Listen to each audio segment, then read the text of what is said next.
we got to talk about Nosferatu. No, not this one, but this one. Robert Eggers has done something crazy with Nosferatu, and that is he has reimagined him. If you look at the sheer difference between the Max Schreck version and the Bill Skarsgård version, the changes are pretty clear. I recently went to go see the film and it terrified me. It was so good. Robert Eggers is literally making art. It scared me so bad. The jump scares were good. Here's the thing, guys. I'll do paranormal investigations. I'll even go looking for Bigfoot out in the mountains. I just can't do jump scares. I don't know what it is, but that did not deter me from seeing this movie. It was so good. I decided to reach out to my friend Santino, who has been working in the industry of special effects, makeup, and prosthetics for years now, and I wanted to hear what he thinks makes Bill Skarsgård's performance as Count Orlok so terrifying. So in comparison to the Max Schreck version, why is the Bill Skarsgård version so terrifying? Well, I mean, obviously the advent of just the technology has changed so much, but I think that really what makes Bill's performance so haunting is his voice. The work that he did with, I believe, opera singers, he had taken courses and classes to lower his register. To me, when I first heard the voice, because I got to see the film at an advanced screening, and the minute that Bill was on screen and his voice echoed through those speakers, I went, "Oh, you got me. I'm in," because it wasn't what I would have done. I had a very different expectation. I had something built up in my head from things I had heard through the grapevine and of what to expect, and it wasn't that. So for me, on the first watch, I went, oh, okay, we're going there. That's exciting, because now I had no expectations. Everything went out the window the minute he got on screen. It felt so dreadful, it felt so terrifying, it felt so depressing. This gothic horror is amazing. What I think makes it amazing is Bill Skarsgård's performance as Count Orlok. He just looks so real and gritty and grotesque and grim and wrong. It's hard not to be terrified by him. The Max Schreck version was terrifying for 1922. I'm not gonna say it wasn't, but I also wasn't alive in 1922. The horror we have now is so much different than what it was back then. For somebody who isn't you or I, that has even me, I'm way so more of just the inkling of understanding. But what does that look like to the layman person of like, what do you mean 6 hours? I put a mask on, it takes me 2 seconds, and then I'm ready to go. Yeah, I mean, it is a living painting, and that's what I think is hard sometimes to grasp, because you think, oh my God, he sat for 6 hours and now he's got to go perform for a 10-hour day or whatever, and then he's got 2 hours of removal time. That's torture. It is torture. It is. I mean, any creature performer from Doug Jones to, Boris Karloff will tell you, when you are the guy in the makeup and the suit, you know that you're in for the hardest job on that set. And it's true. It really is true. So what that looks like from a makeup artist standpoint, Bill probably came in, I'm guessing, crack of dawn, first thing in the morning. And first thing is, get him in the chair, clean him down, wipe off all of the oils on his skin. You want to make sure that the skin is as clean as possible so that the application goes as smoothly and lasts throughout the day. And I don't know exactly the number of pieces that the makeup broke down into, but as makeup artists, we don't just do a full face piece that gets glued on and it's one piece.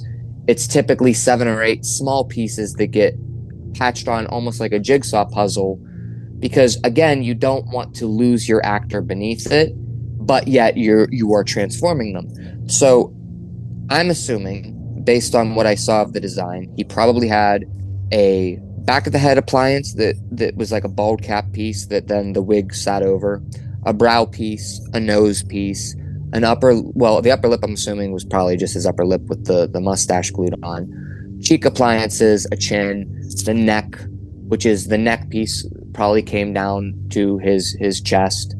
And that's just the days that he's clothed. So we already knew that Bill Skarsgård was doing a great job playing Count Orlok. But I had to ask Santino, what actually makes a good villain in his opinion? For me, what I, as a writer and then also a designer of the makeups and the creatures, there's two different things that I look for when I'm looking at the villains. And that's that there's some sense of humanity to that character, that I can resonate on a deep personal emotional level with the character. I think that to me, that is always more scarier to me than the unknown, because the unknown is unexplainable. But when you can understand the methodical nature of your villain, that's something to fear, because you're conflicted, you know? In their story, they're their own hero. So everything that they're doing is being filtered through the lens of, this is what I have to do.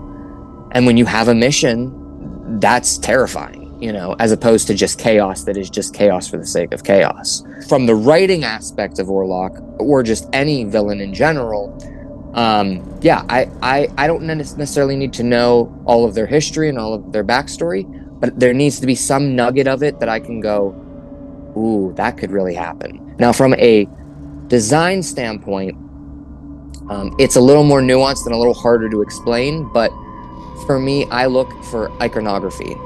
I want a design to stand the test of time, and I want to unmistakably know when I see an image, that's who that is. You know, for instance, Karloff's Frankenstein. It is ingrained in pop culture. You will never not know who Frankenstein is when you see that image of Karloff. Ever. That will exist until the end of time. It's timeless. Same thing applies with the Max Schreck Nosferatu. Same thing applies with Freddy Krueger. I mean, there's something about a villain that has such a distinctive look that it is unmistakable. Whereas if you have a villain like, and I'm not taking anything away, for instance, you know, Michael Myers and Jason are both very distinctive in their own rights, and they have an iconic look that obviously stands the test of time, but they're a little bit more devoid of a character. It's just a blank slate that you can kind of project your own thing onto. So that's where it kind of goes hand in hand with the writing, where it's like, the design is iconic, the design is undeniably recognizable from the moment that you see it, but then also this character makes sense to me. I can actually understand it. Robert Eggers' version of Nosferatu has immediately cemented itself as one of my top horror films, honestly, ever. But the amount of dread that I walked away with after watching Nosferatu, the amount of awe and beauty that are withheld within this film is amazing. It's a great period piece. It's a great horror film. It's even a pretty good romantic film. Gothic horror aside, I love this movie. It was great. Let's talk about that final scene. Mm-hmm. Where Nosferatu is in the sun. And I like this way of him being vanquished than the 1922 version. Granted, I get it. Yeah. Technology is so much different now. Mm-hmm. You know, I'm sure back in 1922, I would have shit my pants watching that movie. Sure. But now, like, to see him wither away, like in one shot, just watch it happen. Yeah. Like, as somebody who is, you know, in this field, what did you feel walking away from that? So again, from a technical standpoint, I went, wow, that was gorgeous imagery. I mean, it looked like a painting, you know, even though design-wise with his scrawny little legs and that big broad chest, that was quite fun. But like there is something gorgeous about the composition of those shots. So 100%, I was like, wow, beautiful, beautiful, beautiful. But again, from a story standpoint, personally, again, if I would have felt more of Orlok's heart, if I would have felt more of his longing for this, not because the way that Eggers chose to approach his relationship with Lily Rose Depp is that it's a very lusting relationship, and he wants what he wants, and there's nothing else to it. Whereas I feel like when he withers away at the end, had in a way that's poetic, because he knows when the sun rises, his time has come. He knew that, you know, so in that moment you have to put yourself in the mindset of where he's choosing to say, I've lived it. My time's come. I got what I wanted, I'm ready to be at peace. I'm ready to die. I just think that, yeah, with a little bit more work on exploring him as a character, if we would have had more time spent with him, that might have hit me harder emotionally. If you want to see the full interview with Santino, which is about an hour long, you can catch it right here. I cannot wait to see what Robert Eggers does next. But this film is going to stick with me for a while. Let me know what you think down below in the comments. How terrified were you watching this film?